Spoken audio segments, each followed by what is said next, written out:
It is said that there are always three kinds of people in any given society. This threefold distinction has been noted and made by notable sociologists and public intellectuals. But this threefold distinction of the three kinds of people, it was first identified and first stated by the supporters and founders of democracy in ancient Greece. For the Greek people, the people who in many ways gave us the modern civilized world, for the Greek people, the first kind of people in any given society are the idiots. For the Greeks, the idiot is not necessarily someone who is mentally deficient. Rather, for ancient Greek people, the idiot, they said, is someone who is a totally private person, a totally self-centered person, and a totally selfish person. They called him the idiot. The idiot, he is always out for his personal gain and his personal interests. He does not have a public philosophy. He has no knowledge, no skill, no character, and no virtues to be able to live and to be able to contribute in a flourishing society and community. He's all out for his personal pleasures and for his personal treasures.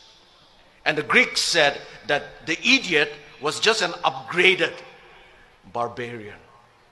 The first kind of person, the idiot. But the Greeks also said that there is a second kind of people in any given society.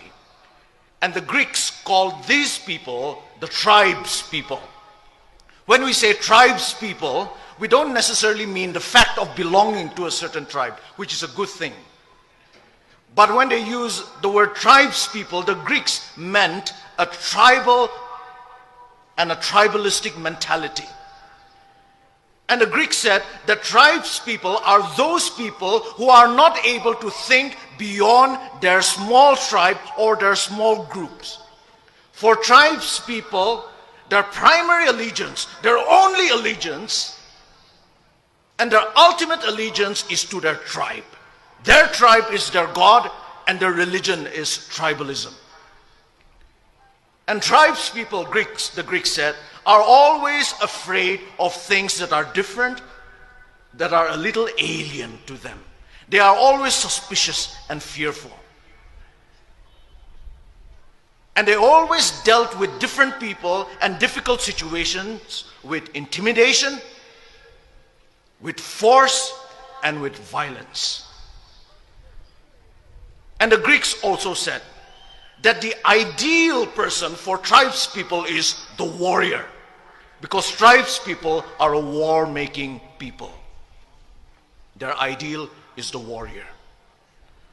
But it was not so for the Greeks. For the Greeks, there was another kind of people, another kind of a person, and that was the ideal person. And the Greeks called this ideal person the citizen. The citizen. And here when we use the word citizen, we are not talking about legal status or political status. We are talking about the idea and the ideal of citizenship. And who is the citizen?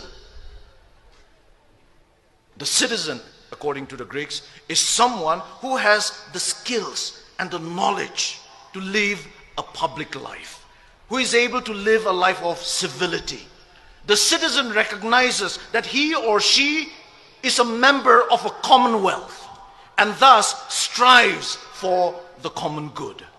That is the citizen.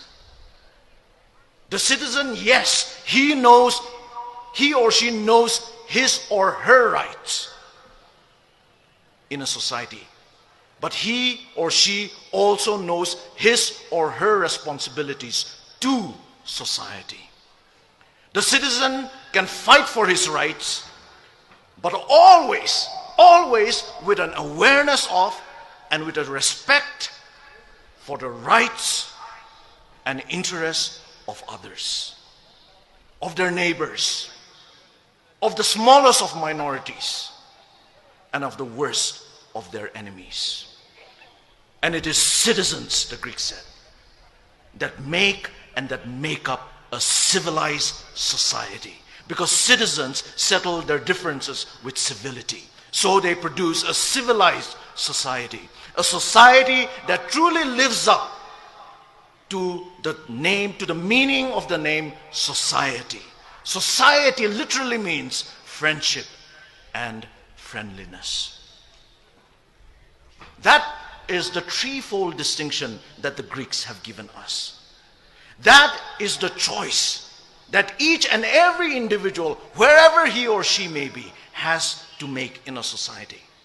And I believe that that is the choice that starkly faces us Naga people today.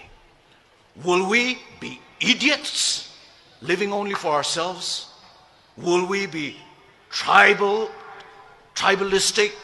tribes people, unable to think beyond our tribes and our small groups? Or will we be citizens? Citizens in the best sense of the word. Today, on this historic day, I believe I want to make my choice. And I also believe that you will want to make your choice. And I hope you and I will take that right choice. And it is with that hope that I want to finally address you, ladies and gentlemen, as my fellow Naga citizens. May God bless you, and may God bless our Naga people. Thank you. Thank you, Dr. Kevichu, sir.